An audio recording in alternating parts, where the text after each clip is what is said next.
Преподавање отворила директорка Покрајинского завода за равноправност полов Дијана Милович, która визначела že статистики указују že потенцијал женох у Сербији недостаточно вих основани, а највекши пошлидок того то била чума, która најзаступенша у Војводини. Прето обовјазка држави že би зменшала љебо елиминовала дискриминацију у области здравствене заштити, окремеќе до питању вахотност, породзење и други ситуацији у гинекологији.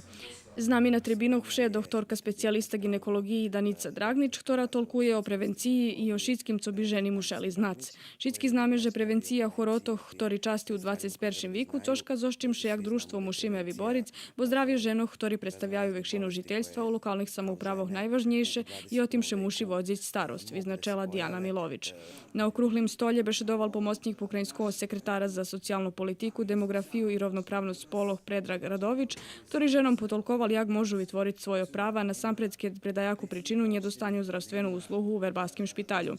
Keď prepatrunok pri specialistovi не може бути vytvoreni, pacijentka má pravo dostať potvrdzenje na osnovi ktorého môže pojsť do hoč ktorej privatnej ordinaciji, gdje može biti prepatrena.